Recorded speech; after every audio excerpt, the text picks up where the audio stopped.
मैं कह रहा हूँ हम लोग छुड़ाएंगे ना उन्हें, अगर हम लोग जिंदा हैं। कब छुड़ाओगे सर? 5 साल तो हो गए। देखिए अभी उसमें एक लंबा विषय में जाना नहीं चाहता, कब छुड़ाने की बात नहीं है। अगर ठीक से मैं, देखिए मेरे पास एक उसमें क्लाइंट है तस्लीम, जो आर्ग्यूमेंट इनके लिए ली गई है ना, जो रिजेक्ट करने के लिए सबसे बड़ी आर्ग्यूमेंट यही है कि आपने खुद ही देर कराई बेल में बहस करने में और ट्रायल करने में, खुद ही देर कराई और खुद ही ये कह रहा हो कि देर की वजह से हमें बेल दे दो।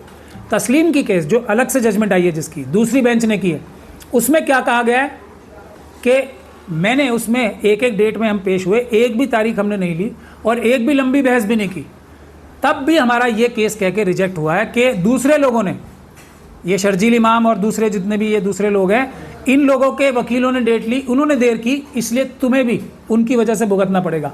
अगर ये सारे वकील हमारी तरह डेट नहीं लेते एक बार भी, तब जमानत होती। बड़ी मुश्किल का काम होता है जब संस्थान कॉम्प्रोमाइज्ड हो या ऐसा लगता हो। 4 सुप्रीम कोर्ट के जजेस ने बोला था ना, सुप्रीम कोर्ट पे दबाव है। जब ऐसा माहौल हो तो हमें एक्स्ट्रा मेहनत करनी पड़ती है। तो क्या कपिल सिब्बल ठीक काम नहीं कर रहे हैं? मेरे ख्याल से उन्होंने ठीक काम नहीं किया है, क्योंकि उन्होंने डेट्स ली हैं। वो अपनी, आप ऑर्डर शीट देख लो ना, मेरी बात, मेरे मुंह से क्यों कड़वी बातें कहलवाते हो आप ऑर्डर शीट जाके देख लो, हाई कोर्ट का ऑर्डर पढ़ लो, मेरे वाला भी ऑर्डर पढ़ लो, तस्लीम वाला भी और उनका भी पढ़ लो। पर सर ये कहा लेकिन कि उमर खालिद वाले केस में ट्रायल शुरू नहीं कर रहा कोर्ट, वकीलों की कोई गलती नहीं, ये गलत बात है। वकीलों की गलती है, हालांकि पूरी गलती नहीं है, लेकिन गलती है, क्योंकि बहस तो पूरी की जाएगी ना, अपना केस तो पूरा रखा जाए। तो कोर्ट ही शुरू करेगा ना, कहाँ ट्रायल कहाँ बहस, तो ट्रायल शुरू होगा। अभी उसमें देखिए ये विषय ऐसा है कि लंबी लंबी बहस कर रहे हैं लोग, और उसके बाद फिर बहुत सारे वकीलों ने ये कह भी डेट ली है कि आज हमारा सीनियर एडवोकेट मौजूद नहीं है, आज हमारा ये सीनियर एडवोकेट मौजूद नहीं है। वो बहानेबाजी है। मतलब आप फिर वही बात कर रहे हैं, अगर नॉर्मल हालात होते, अगर बिल्कुल संविधान से अदालतें चल रही होती, तब बिल्कुल ये बात नहीं चलती।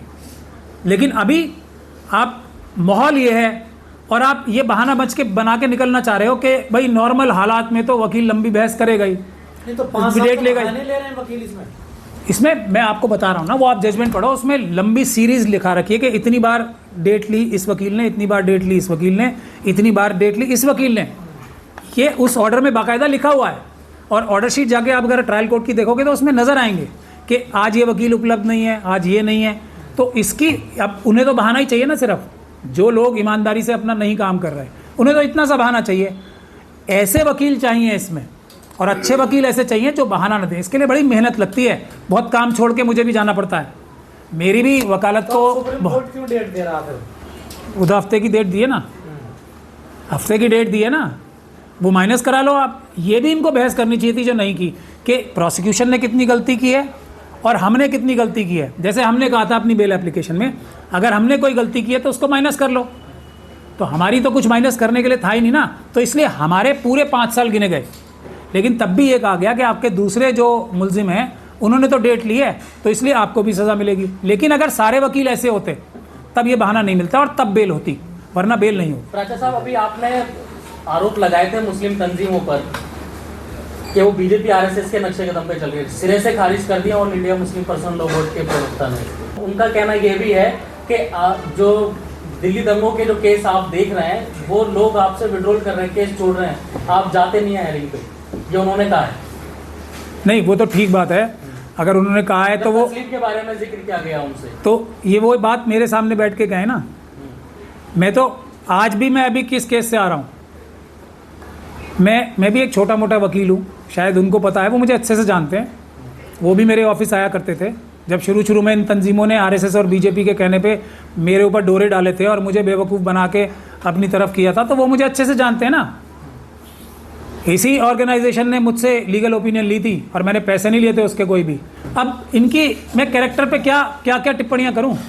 सबसे ज़्यादा मैं ये बोल रहा हूँ, मुझे बोलनी नहीं चाहिए बात, सबसे ज़्यादा एक्यूज जो हैं मेरी वजह से बरी हुए दिल्ली दंगों के केसेस में, सबसे ज़्यादा एफआईआर आरएसएस और बीजेपी के लोगों पे अपने ऊपर पर्सनल रिस्क लेके मैंने एफआईआर दर्ज कराई हैं।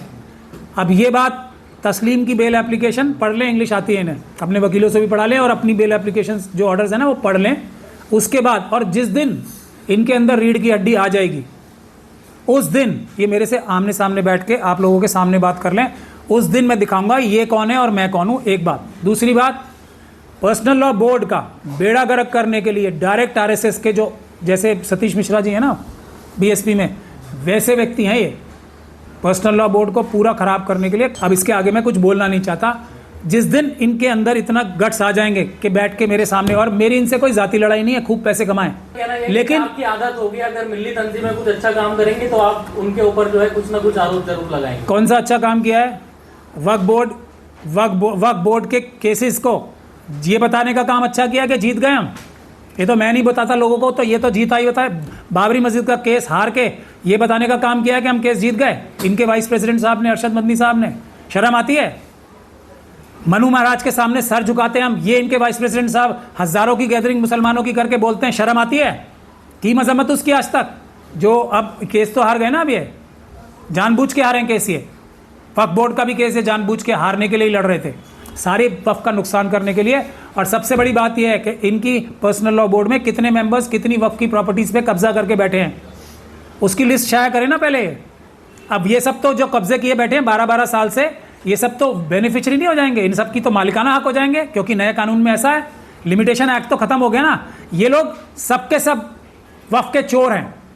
वरना बताएं कितने लोग कितनी वक्फ, ये अरशद मदनी साहब और महमूद मदनी साहब यहाँ हजारों करोड़ की प्रॉपर्टी में नहीं बैठे आईटीओ की, वक्फ बोर्ड की, क्या देते हैं किराया? नहीं, इस वक्त पे ये इल्जाम लगाने आपके, क्या ये फायदे की बात है या नुकसान की बात है? वोट डालने मेरी इनसे कौन सी दुश्मनी है? ये आज राय रास्त पे आ जाए, मैं कल से इनकी तारीफ करूंगा, लेकिन ये आरएसएस के साथ मिले रहेंगे। साफ मना कर दिया उन्होंने कि अगर हम कभी कोई उनके नक्शे कदम पे चलते तो हम कोई विरोध थोड़ा ही करते, हम तो लगातार प्रोटेस्ट। किसके नक्शे? उनके साथ कोई प्रोटेस्ट नहीं कर रहा है, ये नाटक कर रहे हैं प्रोटेस्ट करने का। लोग इसलिए ये नाटक कर रहे हैं प्रोटेस्ट करने का।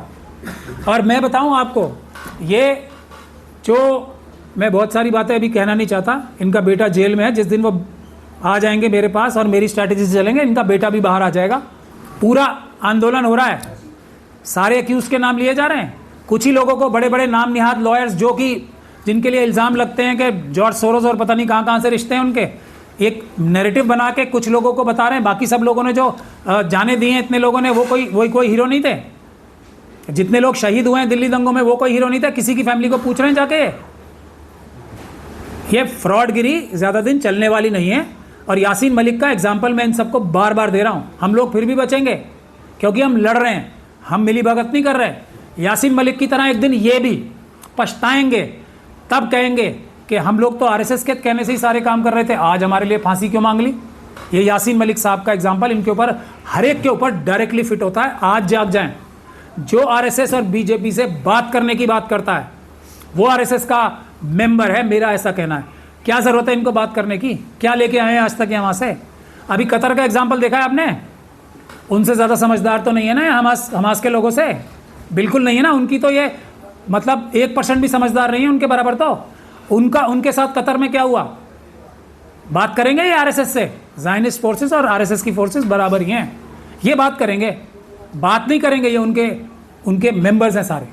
इनके पास तो संगठन है ना इतने बड़े बड़े, सब लोग पूरी ताकत लगा के वेबसाइट्स पे अपने वक्फ की प्रॉपर्टीज़ को रजिस्टर कराएं। अब तो हार चुके ना, अब तो कोई और रास्ता नहीं है ना। मैं तो आवाम से यही कह रहा हूँ, जब तक आप इन लोगों की बात, खत्म नहीं हुआ ना, अभी तो चल रहा है। अब जब सारी प्रॉपर्टीज़ कब्जा ही हो जाएंगी, वक्फ के रजिस्ट्रेशन ही नहीं होगी, तब केस फैसला करा के 5 साल बाद क्या बचेगा? बाबरी मस्जिद का केस भी तो बाद में बताएंगे हम तो जीत गए। हाँ, लेकिन प्रॉपर्टीज सारी कब्जा हो गई। आरएसएस और बीजेपी के लोगों ने सब प्रॉपर्टीज कब्जा कर ली, लेकिन केस हम जीत गए। बाबरी मस्जिद भी तो जीते हैं ना। ये इनकी साजिश में मेरा तो ये कहना है, मैं देखिए, मैं तो कड़वी बात समझ लो इसे, सच्ची बात समझ लो, मैं अपनी बात कहता रहूँगा। जब तक हमारी क़यादत ये लोग करेंगे तो आरएसएस के हाथ में ही है हमारी क़यादत। आप आज मेरी बात मान लो, आज माहौल में सुधार शुरू हो जाएगा, कल मान लो कल हो जाएगा, 1 साल बाद, 2 साल बाद, 10 साल बाद इन टॉप लीडरशिप को हटाना पड़ेगा।